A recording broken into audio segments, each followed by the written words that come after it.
R&D research and డెవలప్మెంట్కి 20,000 కోట్ల రూపాయలు అలొకేట్ చేశారు.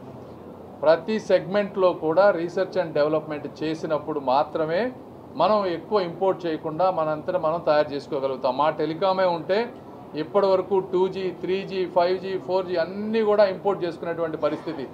1990 నుంచి టెలికాం రిఫార్మ్స్ వస్తే 25 సంవత్సరాలుగా మొట్టమొదటిసారిగా BSNL నష్టపోయినా పర్వాలేదు, మనం 4G కంపల్సరీగా మనం ఓన్గా తయారు చేసుకోవాలని మోదీ గారు పట్టుబడి ఈ రోజున 4G దాదాపుగా 80,000 టవర్లు ఇండియా మొత్తం కూడా పెట్టేటువంటి పరిస్థితికి వచ్చాం.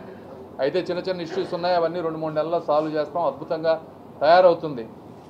ఒకటి ఇన్నోవేట్ చేయాలంటే ఒక్కొక్క కంట్రీకి 10 సంవత్సరాలు పడితే మన వాళ్ళు 2 సంవత్సరాల్లో చేయగలిగారు.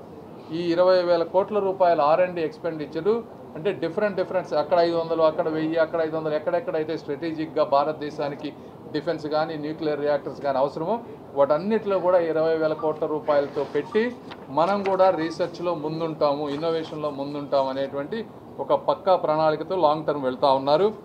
ఇవన్నీ కాకుండా ఇంకా చాలా ఉన్నాయి. ఇప్పుడు సపోజు ఈ జల్ జీవన్ మిషన్ ఉంది. జల్ జీవన్ మిషన్ వచ్చేటప్పటికి యాక్చువల్గా ఆ పథకం ఎండ్ అయిపోవాలి. ఎందుకంటే వేరే రాష్ట్రాలన్నీ కూడా అందరికీ నీటి కుళాయిలు ఇచ్చేశారు. మన రాష్ట్రంలో 14,000 కోట్ల రూపాయలు మన జగన్మోహన్ రెడ్డి గారు ఉన్నప్పుడు ఇస్తే ఆయన మ్యాచింగ్ ఒక 6,000 కోట్ల రూపాయలు చేస్తుంటే దాదాపుగా 20,000 కోట్ల రూపాయలతో ప్రతి ఇంటికి నీటి కుళాయి వచ్చేది. ఆయన కాకపోతే 1,000-1,500 కోట్ల రూపాయలు ఖర్చు పెట్టి 12,000 కోట్ల రూపాయల జల్ జీవన్ మిషన్ నిధులను వాడుకోనియకుండా చేశారు. అప్పుడు మళ్ళీ చంద్రబాబు గారు వెళ్ళి ఇది మా స్టేట్లో ఇబ్బందిగా ఉందని మళ్ళీ అడిగితే దాన్ని కూడా 2028 వరకు కూడా ఎక్స్టెండ్ చేశారు. జల్ జీవన్ మిషన్ను వాడుకునేటువంటి పరిస్థితి. అయితే ఇప్పుడు బడ్జెట్ ఎస్టిమేట్స్ అన్నీ పెరిగిపోయినాయి. ఎంత చేయగలమో అవన్నీ చేసుకుంటూ వస్తాం. మన రామ్మోహన్ నాయుడు గారు డైనమిక్ మినిస్టర్ ఉన్నటువంటి ఎయిర్పోర్ట్స్ దాదాపుగా 120 న్యూ ఎయిర్పోర్ట్స్కి ప్లాన్ చేస్తూ ఉన్నారు. అదేవిధంగా మ్యారిటైమ్ డెవలప్మెంట్ ఈ షిప్ కోస్టల్ యార్డ్లు ఎక్కడైతే ఉందో దాదాపు 25,000 కోట్ల రూపాయలు దానికి ఒక ఫండింగ్ ఉంది. అదేవిధంగా డే కేర్ సెంటర్ ప్రతి డిస్ట్రిక్ట్ హెడ్ హాస్పిటల్లో క్యాన్సర్ కేర్ సెంటర్స్ ఒకటి ఎస్టాబ్లిష్ చేయాలని చూస్తూ ఉన్నారు. ఇది కాకుండా ఇన్సూరెన్స్ FDIలో ఇన్సూరెన్స్ ఇంతకుముందు 70-75% ఉండే దాన్ని 100% చేస్తూ ఉన్నారు. ఎందుకు చేస్తూ ఉన్నారు అంటే ఇంటర్నేషనల్ కంపెనీస్ ఎక్కువ మంది ఇన్సూరెన్స్ కంపెనీలు కంట్రీలోకి వస్తే కాంపిటీషన్ పెరుగుతుంది. ఇన్సూరెన్స్ కంపెనీల మధ్య కాంపిటీషన్ పెరిగినప్పుడు పాలసీ రేట్లు తగ్గుతాయి, వాళ్ళ ఎక్స్పెండిచర్ని కంట్రోల్ చేసుకోగలుగుతారు, ఎఫెక్టివ్ సర్వీసెస్ సిటిజన్స్కి ప్రొవైడ్ చేస్తారు. దానివల్ల మనం పెద్దగా నష్టపోయేది ఏమీ లేదు కాబట్టి దాన్ని కూడా దూరదృష్టితో ఆలోచించి 100% FDI చేశారు. ఇవన్నీ కాకుండా ఆంధ్రప్రదేశ్కి మీ అందరికీ తెలుసు ఈ బడ్జెట్లో కాదు వచ్చిన 7 నెలల్లో ఎంతవరకు చంద్రబాబు నాయుడు గారు కానీ పవన్ కళ్యాణ్ గారు కానీ మేమందరం కానీ వెళ్ళి మల్టిపుల్ టైమ్స్ కలిసి పోలవరం కానీ ఒక అమరావతి క్యాపిటల్కి కానీ ఈరోజు స్టీల్ ప్లాంట్కి కానీ 2 ఇండస్ట్రియల్ నోడ్స్ మ్యానుఫ్యాక్చరింగ్ నోడ్స్ కానీ ఇలా ఎన్ని చేయగలిగితే అన్నీ తీసుకొస్తూ వస్తూ ఉన్నాం. ఇవన్నీగా వాటన్నిటికీ కూడా ఈ ఇయర్ బడ్జెట్లో ఎంత అవసరమో అంత పార్ట్స్ ఎలకేట్ చేశారు.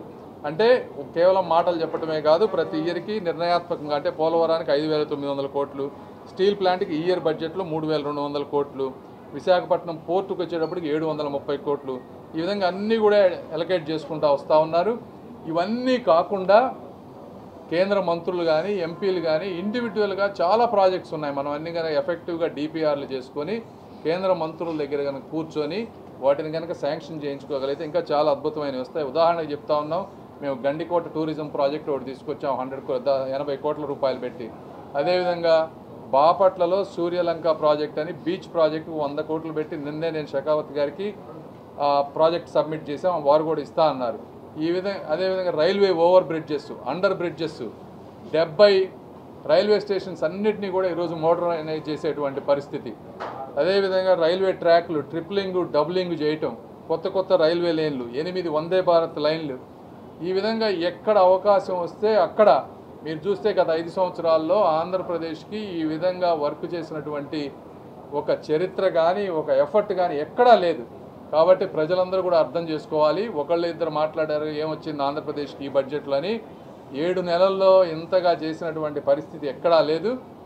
గత 4-5 నెలల క్రితం ఏదైతే అనౌన్స్ చేశారో అవన్నీ బడ్జెట్ అలొకేషన్స్ ఎవ్రీ ఇయర్ చేసుకుంటూ ఈ అడిషనల్ ప్రాజెక్ట్స్ అన్నీ కూడా చేసుకుంటూ ముందుకు వెళ్ళేటువంటి పరిస్థితి.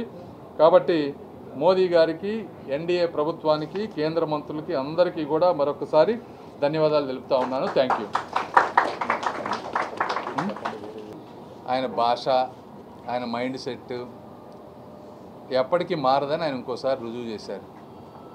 ఇంతకుముందు ఎప్పుడన్నా ఇటువంటి చరిత్ర ఉందా ఆంధ్రప్రదేశ్లో ఈ విధంగా ఒకళ్ళ మీద ఒకళ్ళు ఎందుకు చేశారు? బరి తెగించి పార్టీ ఆఫీసుల మీద పడి కొట్టి పార్టీ ఆఫీసుల్ని కాల్చి ఈ విధంగా చేస్తే కార్యకర్తలందరూ కూడా ఈరోజు రగిలిపోతూ ఉన్నారు. చంద్రబాబు నాయుడు గారి మంచితనం వల్ల ఈరోజు ఆపుతున్నారు. ఆయన మాట్లాడేది బట్టలు తీసుకొడతారంటున్నా. 11 సీట్లు ఇస్తే ఇంకా రాలేదు, ఇంకా వస్తుంది. నెక్స్ట్ టైం ఆ ఒకటో తీసేస్తే సరిపోతుంది.